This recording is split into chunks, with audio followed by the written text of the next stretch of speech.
CJ Knows Show. Wow, I tell you what, another great show, Henry. We've got some studs in the show, and we've got one today. Political genius, I think. Get people elected, maybe some people not elected, but knows politics, knows how to run a program. We're going way back. You're going I back don't know if we may have actually talked to him together, because in 2004, you were in early 2005, you were doing the radio show with me, and I know he was one of my very early guests on the old radio Henry, show. I can't remember that far. Well, then just go along with it and say, oh, sure, just nod your head. Yeah. Anyway, but we have Derek Newton with us today. He is a founder of myadstorm.com, Adstorm. He's a contributing writing publisher, EdTech Chronicle. He also has a different aspect too, and he writes something called the Cheat Sheet, which is about integrity in education. We may have a chance to talk to him about that. I'm very curious about that, Henry. Yes. He's run political campaigns. He's worked in government for nearly 20 years, positions with the Florida Executive Office of the Governor, the Florida Legislature. Also, he was vice president of a New York City think tank, the Century Foundation, a senior leader at the ACLU. He's been a regular writer for the Washington Post, USA Today, The Atlantic, as well as Forbes.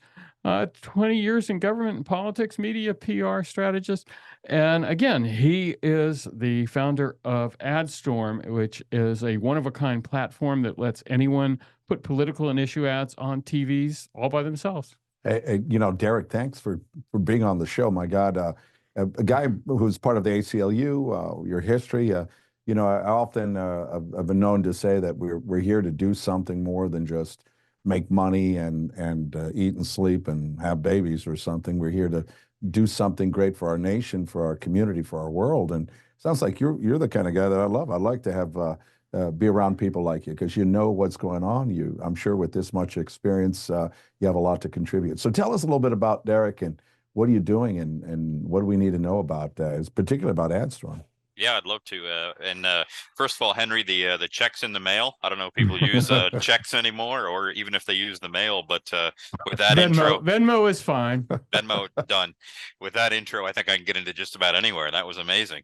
No, glad to be here. Thanks for your interest. Adstorm, as Henry was saying, is a platform that allows anyone in the country to go on, browse through political ads that are already made by PACs, and say, man, I love that one. And people in Atlanta should see it. And then they can click on it.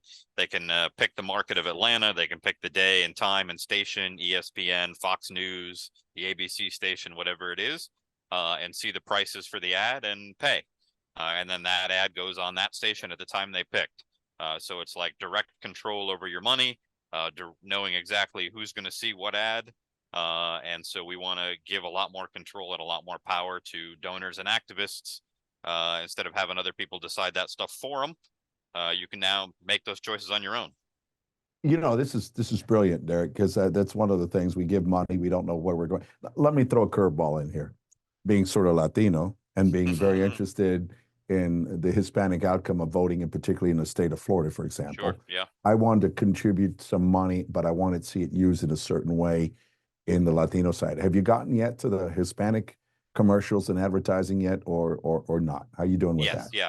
We have, not in Florida specifically, because we haven't put Florida networks in, but in Nevada, Arizona, and North Carolina, we have the Telemundo stations up. So any Spanish ads or ads that are bilingual, people could put those Spanish ads on the Telemundo. They can put them wherever they want, but they would do the most good on the Telemundo stations. So absolutely. People who were interested in reaching that community, that audience with the messages, could use Adstorm to do that. Now, a lot of times, I'm a political creature as well, with Henry. That's how I actually met him. I've run for office. I was chairman of the Democratic Party in our area. We can't win. I mean, Jesus Christ as a Democrat can't win in our community. It's just not going to happen. We're the hotbed of MAGA. I mean, this is it. So when you run, you go ask people for money, and you're going to lose. I mean, there's no way. Matter of fact, I'm an attorney. You give money to all the trial organizations. They won't even give money to me, even though I put major money behind them. they want to invest in something that's going to make a difference. In your Adstorm, I don't want to anymore just give money because I want to build this up. I want to make sure, let's say, we have a couple races that are close in Florida. I'm used to Florida. It could be any state, could be national, could be whatever.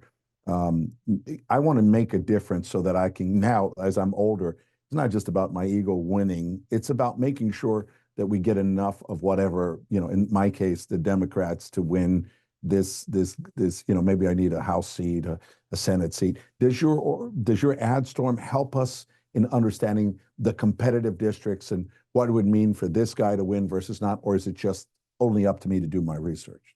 No, we the answer is yes to both.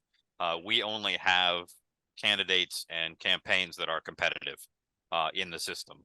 So Okay. when you were go to the system, you'll see a search bar if you were to go to the website, and you could pick like show me Senate races, show me House races, show me the presidential race, obviously ballot initiatives. But the platform isn't open to everybody running for office everywhere. So we wanted to use it to sort of focus down dollars and energy and attention to the races that are going to do the most good, either for winning now or building up a constituency to win soon.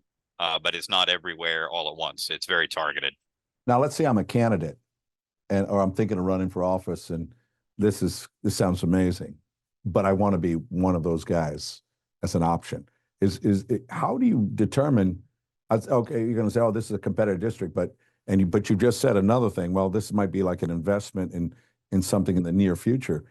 How do they contact you? Do you contact them? Are you just totally independent? Both. And how does that work? Both.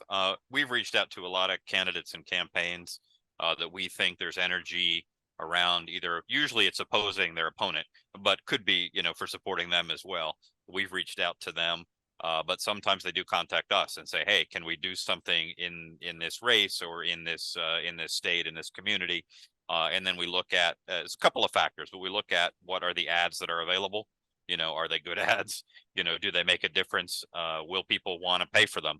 Because it doesn't do them any good or us any good to have ads on the platform that nobody wants to show, right? So we have to just make sure that it's a good fit politically. The message is one that will motivate people, and then we can usually do that, sure.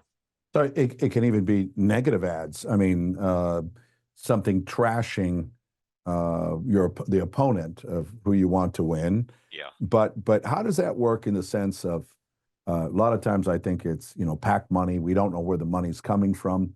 The candidate wants to say, I had nothing to do with bringing out that negative information about my opponent, even though they probably do, or maybe would want it to happen. Is this part of the deal here with Adstorm?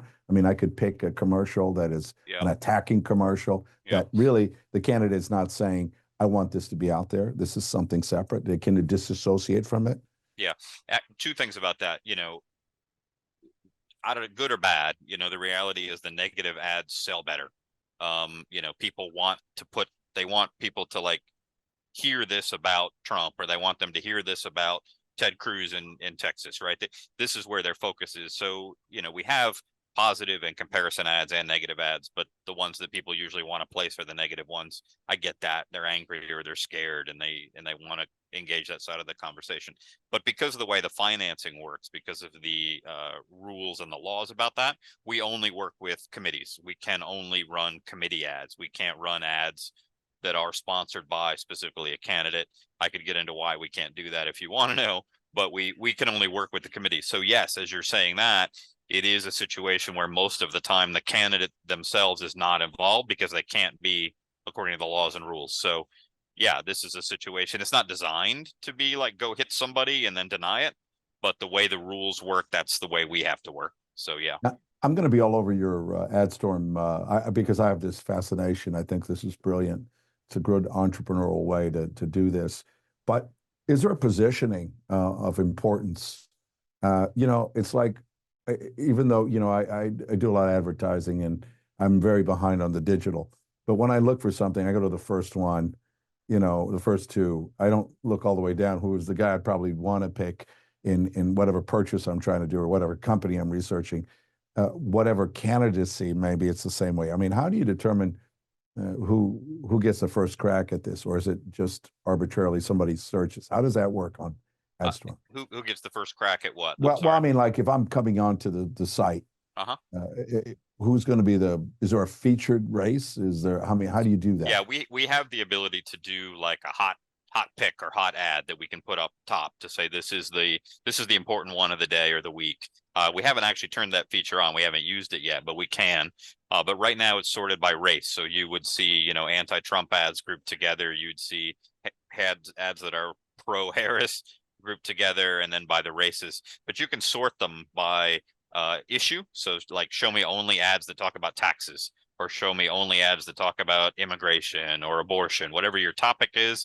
You can search them by state. Show me only ads that are designed to run in Pennsylvania or Michigan or Florida. You can search them by, like I said, race level. I'm only interested in the U.S. House. That's all I really care about. The presidency is going to take care of itself, but I'm really focused on the House. Show me only House ads. And then it'll filter out that way. And then you can see the ads and you can say, yeah, this is the House race that I think is important. It's in Virginia. It's a swing state. It's a pickup. So show me those ads, and what can I put on TV in Virginia to support this candidate or oppose their opponent, either way. Henry. I'm on myadstorm.com right now. And if you just scroll down on the homepage a little bit, like the first things I see is one about J.D. Vance, a couple about Donald Trump. You go a little farther, you can see a pro Kamala Harris ad, but there's also some single issue messaging. You know, if there's an issue that is the individual's interest that they want to marijuana. Well, I don't see that one yet, but we don't have any of those up, but we certainly could. I mean, if there was a ballot initiative or something that was important. Yeah, I see state-oriented ones like for Texas and Sherrod Brown in Ohio, and I'm about to just do one more click here, which says "See all." I want to see how many there really are here. Oh, yeah, you won't. We've only got probably about a dozen loaded in now, but we're adding about a dozen more this week, all right, as well as bringing on Nevada and North Carolina as markets. If I can ask Derek, how do you make money from this? Obviously, there's got to be some way, I mean, to do this. You're not a not-for-profit per se, right? We are not a not-for-profit. Yeah. You know, one of the things most, I guess, people don't know is that anytime somebody buys a TV ad for a candidate or for a committee, the TV stations give them 15% back. They give them a commission for placing the ads. Yeah, exactly.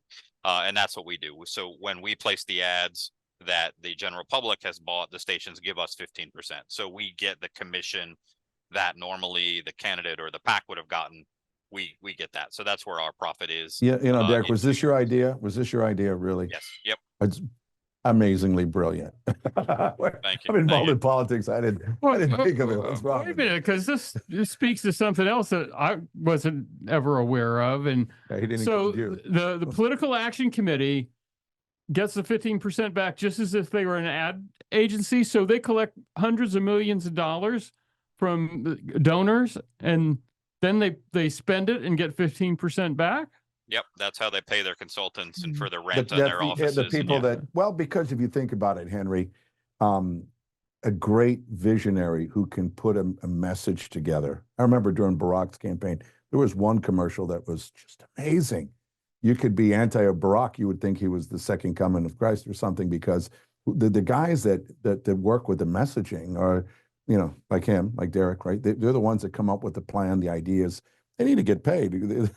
They have to get paid somehow, and it makes sense. They were getting administrative fees from the donations, but you could go out and tell the donor, all of your money goes to advertising. I think you can't confuse the creative people with the people that are buying the ads. You know, we do the same thing in the law. When I did TV commercials, we'll hire an advertising agency or a guy. I think we even do it with some people on the radio, right, Moyo? I mean, he's made money for me because on radio. It's that you hire the guy, the firm that knows how to buy, how to create the message, how to create it and make it work. And they're just doing, it makes it.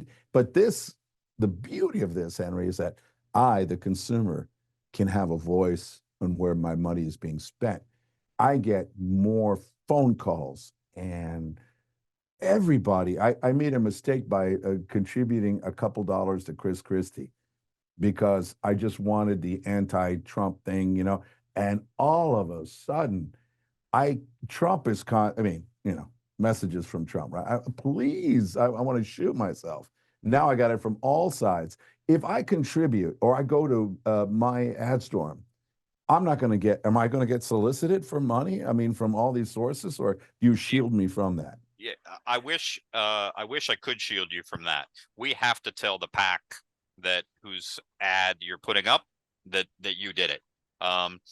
But so they may contact you and they may sell your list. I wish we could shield you from that, but we're legally required to share that with them. What they do with it, because we won't solicit you.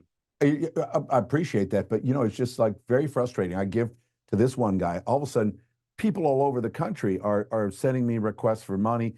My email, I spent half the day removing political people from, they're not even close to where I live. I mean, and without even telling me why it's important for me to give to that. And sometimes we need a little guidance. Not that I shouldn't be given to it, but I don't know. And the more help I get, and I can make my decisions, the better or happier I would be. But Derek, this is brilliant. This is brilliant. And I think it's just the beginning of something bigger, hopefully, right? Yeah, I hope so too. We want to start with this while there's a lot of energy about the political campaigns now, and build on it, expand it out, add radio, add digital ads, social media ads, because the whole thing, you said it yourself, I get barraged, we all get barraged with the solicitations for money. I'm candidate so-and-so, give me money. And I would always say, look, I support you. I want you to win. I want you to do great. But I don't know where my money's going. I don't know what you're doing in your campaign in Kansas. I want you to win. And if I could find a way that I knew where my money was going and it was helpful to you, I would help you. But just throwing money in the kitty blindly never really worked for me. And so that was where we came up with the idea for Adstorm, was giving people a way to support people and know exactly where their money went. Like, precisely this ad on this station at this time. Now I know what I'm buying, so I will buy it. And we want to do a lot more of that.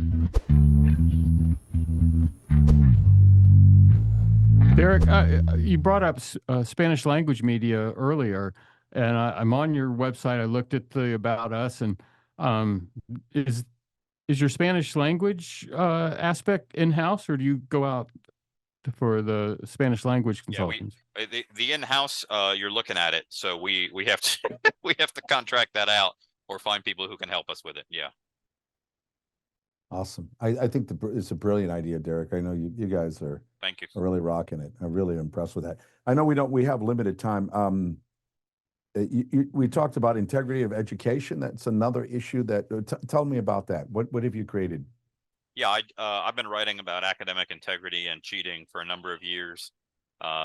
Numerous articles in a lot of mainstream publications, but I also have a newsletter called The Cheat Sheet, which I put out that just follows the research on it, the news, what's happening in the area of academic integrity and academic misconduct and cheating. So it's just an area that I've followed for a while. You're speaking about students who cheat in our system. Is that primarily what you're talking about? Yeah, usually students. There's been some like academic misconduct, people who fake research papers, that sort of thing. But I'm usually focused on, people who are now using, for example, AI to write papers for them and turning it in to get grades, or they're using, well-known cheating services to just hire people to write their cheating papers. Services. Where was that when I was going to school? My gosh. No, I was just seeing on the news something about high-end people, very high-end schools, and the massive cheating that's going on. Very wealthy kids and from families. What got you interested in that? Because that's a nuance of something that's a little different. Yeah, I just found it offensive. Honestly, there's really no better answer. It's just the idea that anybody could pay somebody to take a college course for them. And that's a very common service now that so much of education is online. You can just pay somebody to pretend to be you and take the class for you and do all the work. And you get the A or the B or whatever that person earned. I'm knowing somebody that paid somebody to do the SAT for them. I don't know how they did something to get in. I mean, I was shocked that you could figure a way to do that. It's incredibly common, unfortunately, and it's increasingly difficult to catch. Because the people who are doing it are getting more and more sophisticated, and there are companies out there that try to stop them and catch them. And they're good, they're doing their best, but for every lock, there's a sophisticated, person who can pick that lock. So it's just this cat and mouse game, this, escalation of. But I wonder, I had a daughter once that got in trouble at school, and I'm get called into the office, and I was pissed. And the principal is thinking I'm pissed because whatever they did, they got, I was pissed because she got caught. And afterwards I said, what is wrong with you? Don't you listen to me? I mean, why did you leave that? Why did you threaten that child and do this and do that and get caught? You know better. Because my thought, and I'm sorry I sound like a terrible parent, but one of the worst things I've seen, because I've won murder trials, I've done a lot of criminal work as well as personal injury, accident cases and stuff. But, people are the world's worst enemy to themselves. I thought if you could teach your child to get out of a situation, to be creative in getting into it, because I like to say that my parents, I'm a Boy Scout, Eagle Scout, help people do good things. And then I'm a lawyer. It doesn't jibe all the time. You know what I mean? We look at the politics today, the lies from these guys. They just bold-faced lies, and good Christians love these people, and they know they're lying, and they accept it. So, I thought, well, if we're playing in this unfair world, isn't it that's a pretty sharp person a guy that can figure out how to do this, Adstorm, is also quick enough and smart enough to, cheat the system. Is that bad? Because the former president, Trump, is Mr. Cheat experience. I mean, I don't know anybody that would, you don't know where I'm going with this? Yeah, Our sure. society, I mean, it upsets you, obviously. Why? Yep. Because I just thought it was unfair. And I do think, I've said this before, I do think you ought to be able to get a degree in cheating, right? That's a skill to be able to, maneuver a system in a way to get an advantage, right? That's fine. And there are a lot of people who would hire people with that skill set. It sounds like a livelihood. A lot of people do that. Sure. And I would be like, good, but be honest in a way about that's what you're doing, right? Like, get your degree in that. And the CIA would love to hire you, and maybe a lot of business. Like, this is a legit thing. And I'm not trying to say, getting an advantage in a structured system is a skill and we ought to recognize it. But I don't want you doing that in medical school, right? I mean, when I go to the doctor, I want to know that the doctor actually knows what she's talking about. You think that happens with med students? Oh, yeah. Yeah. Oh, yeah. This is an area I know very well. Yeah. Medical school. The subjects that are the most cheated, like in college, are business. So you can say what you want. Maybe that makes sense. And then the other two are engineering and nursing. And so I'm terrified. Nursing. Yeah. Nursing is perhaps the most cheated subject in college. I always said, if you can be a nurse, you could be a doctor, because it's sort of the same thing. They just spend more time doing it. Maybe we have less qualified people trying to be nurses. Derek, let me ask you an ethical question. Yes, sir. So we try and boost these shows with our guests a little bit on YouTube or Twitter or what have you. And sometimes YouTube just arbitrarily decides something is about political advertising and they block us from advertising. And obviously, if we put your description up as all about this new political advertising format, it's going to get blocked and we're not going to be able to promote you like we usually do.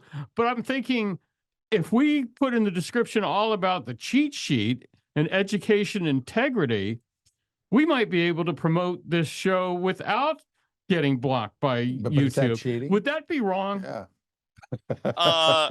No, I don't know. I would say no, because it's true, right? We are talking about it.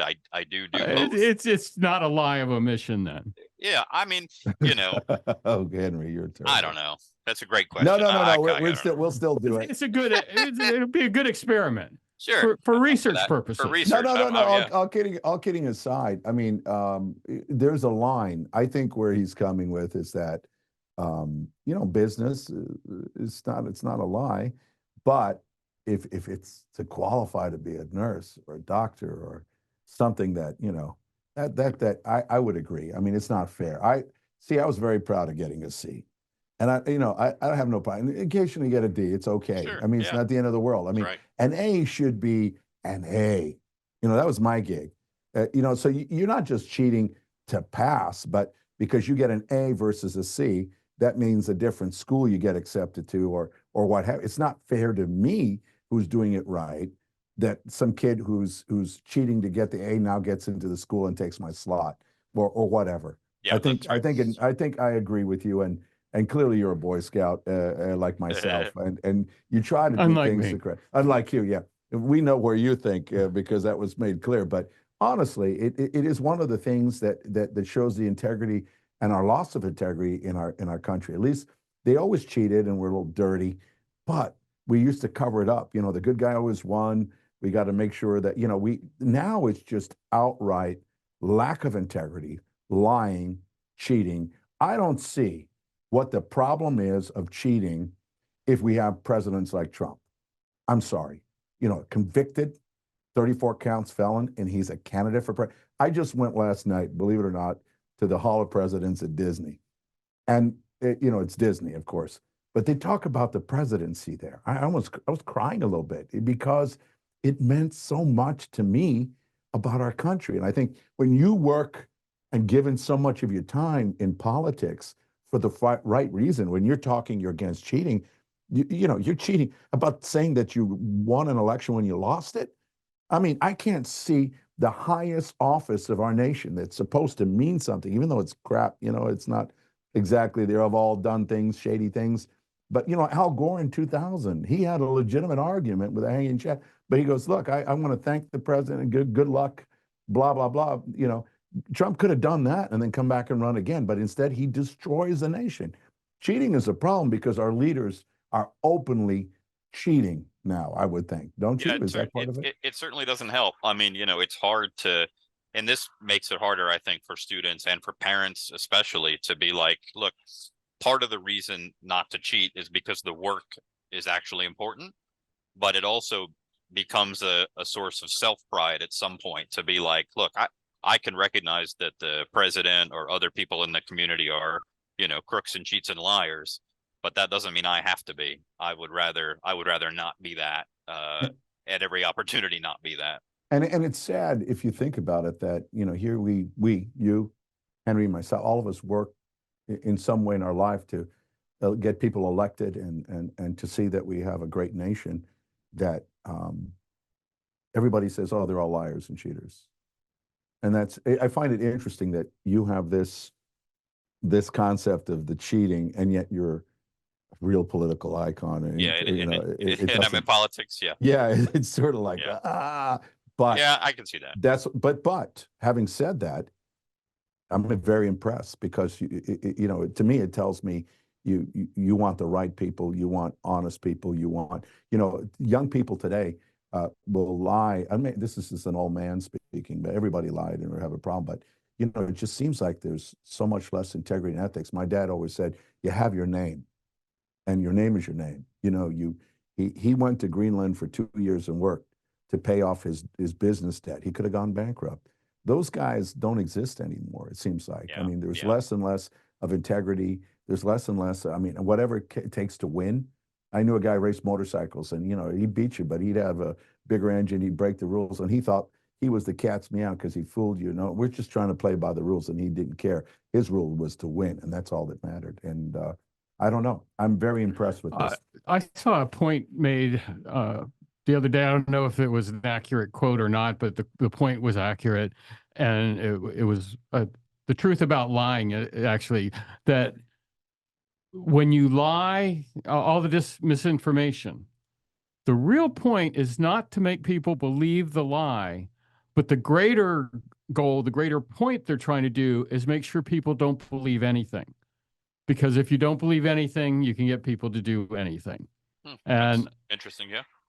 But let me quickly ask you something about the cheat sheet, or that Substack newsletter that you have about the integrity, because we focused on the student side, the people that were trying to get a grade, they were trying to get by.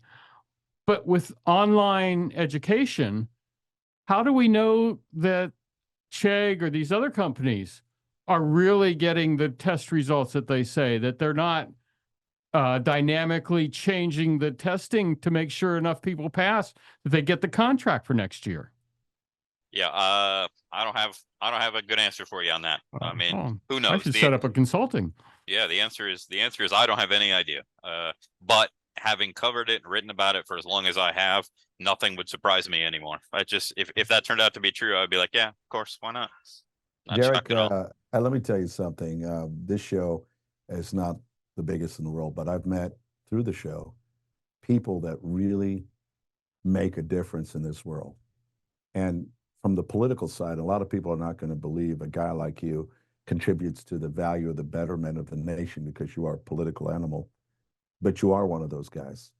Every day you work and you're coming up with ideas and making our system better. I want to thank you for meeting you and to say that keep the good work up. And regardless if you make millions off of this or not, I know you want to make the money, but at the end of the day, you are contributing a lot to our country and to the betterment of people. And I clearly see that. So it was an honor meeting you today. Thanks, Derek. Thank you. I appreciate that. I appreciate the kind words as always. And I appreciate hanging out with you and had a great time. And listen, yes, you sir. Run for office. I'm writing a check. All right. I'll just leave you at that. All right. All right. Give us Fair a enough. call, man. I Thanks. will. Bye. Thanks, Mr. Newton. Bye-bye.